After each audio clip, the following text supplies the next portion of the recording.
Hi, I'm Jeff. Hi, I'm Shane. Hey, I'm Dan. We're St Leonards and you're watching Entertainment Focus. How are you all today? Good. Excellent. Good. What have you been up to so far since you've been in London? Getting over jet lag. Yeah, I've only been in for a few days, and it's been an experience. A good experience? Yep. I don't know. It's the first time that jet lag's really hit us. That's the thing that's just been a bit full on. Just sleeping a lot and trying to just get over it. Yeah. Yeah, we've been to the US a lot and the jet lag is nowhere nearly as bad. But London's really got us. The weather probably doesn't help, does it? Yeah, actually I love the weather. Really? Yeah, I know. We come from Australia, we never ever get, we just got sun. We feel like, every time you go out in the sun, we're musicians, we don't like the sun. Some musicians, it doesn't work. Well, I hope you brought an umbrella. I brought one. Have you got your emergency poncho? No. Okay, so you're over here, you're promoting your single. Tell us a bit about it. The single? Yeah, it's a song we recorded in the US, and it's probably one of the more upbeat songs on our record. Our record's a lot of heart on your sleeve type stuff, and this one sort of starts soft and goes up. So I'm happy for it to be the first single. I actually really dig the song. And would you say it's indicative of the album and what we can expect from that, or is the album more different kinds of styles? There's a bit of jumping around. I mean, it's all got a cohesive sound to it. You're going to be able to hear a common thread running through. But yeah, like Shane said, it is probably one of the more up songs on the record. Yeah, so I always sort of believe that there's a song that sort of creates a path for a record. And when we first wrote this song and we sort of demoed the song, it really was clear at the start that song was going to define the record. So it's sort of great that it's the first single as well, because it's where this album started. Yeah. So tell us a bit about your creative process. How does it work once you all get in the studio? We usually a lot of the songs start off like a singer-songwriter base, to tell you the truth, and we just get into the studio. It's really written with an acoustic guitar a lot of the times, and then we just get in and sort of go, okay, well, there's not going to be acoustic guitar on the record, but how can we make it work, and how can we sort of get the most out of the emotion in the song? And yeah. And then in terms of actually writing the songs, does it all come from personal experience? Do you write about people you know? Where does all that come from? Yeah, it's definitely personal experience. It's sort of, to tell you the truth, a lot of times I can't really tell where the songs come from. It's almost like I'm in a bit of a dream when they're written. So it's a lot of the times it'll be 2 months later after the song's written, I'll go, oh, that's what that was about. So it's a bit of a strange. And have you had any friends or family turn around to you and say, is that song about me? That sounds like me. Yes, and it's hard to burst the bubble. Well, is it, have they ever been right, or is it literally that they think it's about them and you're like, no? That's the really funny, especially this song. I had so many people come up to us and go, "It's about me, wasn't it?" And it's crazy, and it's not about anyone in particular, but I don't know, it must just hit them really personally, because they honestly do believe it's about them, the people that are close to it. Yeah. So, to tell you the truth, I'm really happy about that, because that's what we want to do. Our music is essentially about us. We make music for us, but it's such a bonus when other people get it. And I think that's the greatest compliment, when someone thinks a song's about them. And I was reading that one of your songs was used in one of my favourite TV shows, which is The Vampire Diaries. Yeah. How did that come about? We were just in the States, and our producers got a lady who does a lot of TV licensing, and we gave her the record, and she just come back and said she really liked the album. She wanted to start working it to the TV companies, and she said, guys, it's going to take 6-8 months. We can't promise anything, pretty much 2 weeks later she come back saying Vampire Diaries wanted to use that song now that we've grown. But to tell you the truth, it's a really cool thing because now that we've grown, it's probably the song we thought wasn't going to get a license, or we maybe thought it was maybe not the strongest song on the record. Picked it though. I picked it. You said it now. It's easy to pick it up. I said it from day one. Dan's funny like that. You did. You wrote his prediction in a dated envelope and sealed it the same. Yeah. I was going to say, did you have any proof? Yeah, that's it.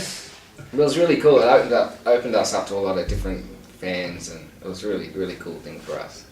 So it's a pretty impressive place to start, isn't it? Because the Vampire Diaries must be one of the biggest TV shows on American networks at the moment. Yeah. It's getting up there, yeah. And vampires they're the hip thing at the moment. You got that and True Blood and Twilight and other shows which I don't know. Maybe it's your niche. Maybe you should go around all the vampire shows. Go to True Blood next and maybe take it to Twilight. Totally. It'll work. Yeah. So how would you describe your sound as a band to somebody that's never heard you before? Damn. You're always good at this. Yeah, I've got this one. I think it's there's a lot of light and dark in it. There's memorable moments, like there's the obvious hooks, but then there's things inside there that you on first listen you don't hear, and you get them on second and third listen, and you kind of when I listen to the album, I kind of get a different sense for every song, and every time I listen to it, I kind of go, oh, I didn't realise that was a bit as dark as it is, or it's a bit lighter than I thought it was, or something like that. It's I'm talking kind of emotionally, you kind of get a bit out of it. That's kind of what I get out of it. Yeah, like it's like, who was it? What was that baby quote? Oh yeah, it's like if the Verve, Death Cab for Cutie, and what's the other one I will say? Coldplay. Sometimes. Sometimes Coldplay. If they all had a love child, it'd be us. Yeah. That's pretty complimentary then, isn't it? Because they're incredible bands to be compared to and likened to. Yeah. Absolutely. Yeah. Yeah. And I suppose with our band too, it's like what Snow Patrol once said. We're not a band that's going to come out and be the coolest thing, new thing, and with this edgy sort of underground sound. But where we do hit you is somewhere else. It's emotionally, and it's sort of, I don't feel like we're carving, coming out with a new style of music, but we're just trying to connect with people and just trying to communicate, and I think that's where our band sits. So what would you say have been the biggest influences on the band? What artists have really shaped the sound that you now make? It's probably a mix of artists, to be honest, because we've all, there's obviously common elements to all of us with it, what we like and what we grew up listening to, but there's a lot of difference there as well, but Pumpkins. yeah, Pumpkins is definitely one that's come through the middle, and A strange one, to tell you the truth. Have you heard the Deftones? Yes. Yeah, like they're a bigger influence on me personally than anyone would think after listening to our record, because we sort of wanted to try and get the emotional thing, like, because the Deftones sort of it's big and it's in your face, but it's also melodic and emotional.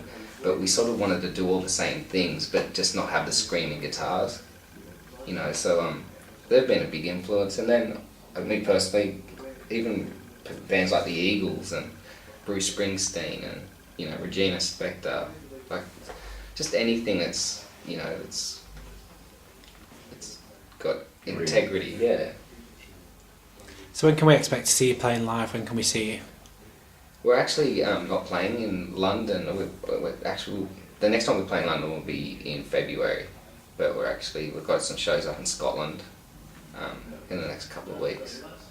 But yeah, London's not till early next year, because when our album gets released physically. And what kind of live show could we expect from you? Hopefully a good one. always helps.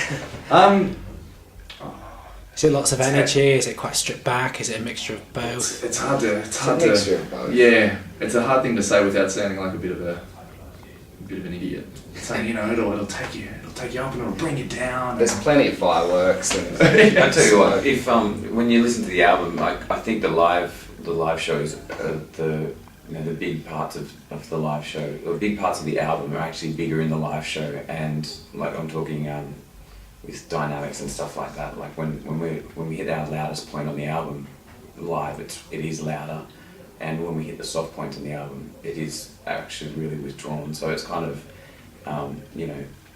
a lot more diverse, I suppose. Yeah, I agree. Like because when the album sort of we didn't go there, where we sort of went to 80% with a lot of stuff. So there was a lot of room for us to breathe live. I feel with the record. Yeah. Like now it feels like the record probably rocks out a lot more than it actually does. But yeah. Okay, so nearly the last question, but what else is coming up for you in 2010? What can we expect from the band? Just pretty much touring the release of our record. Some trips, hopefully some more TV stuff is coming through that we can tour off that as well. Another US tour is coming about. Just really just getting it out there and just pushing it as much as we can. Cool. Well, my last question, completely not related to your music whatsoever, but I'm heading to Australia in February. Yeah. So where should I be visiting? Where should I go? Yeah. Good train station there. Yeah. Our band's actually named after a suburb in Sydney, but you shouldn't go there. Really? No, it's. I am actually going to Sydney, so. Yeah. Oh, awesome, man. We should. Gotta hang around the rocks. Yeah, if go to the rocks. Go to the right. I mean, in terms of history, it's probably the oldest place in Australia, but it's like a regular building here, you know. You gotta hit places. You gotta go to Bondi, and man, you've heard of those places, like Yes. Bondi Beach. My friend that I'm staying with is in Manly. So. Oh, yeah. Yeah, well, that's really Beaches. really nice there. I really like Newtown as well. So it's just sort of, it's been compared to Camden over here. It's like it's that sort of more. I don't know how to say. Yeah, I don't want to say artsy vibe though. It sounds stupid.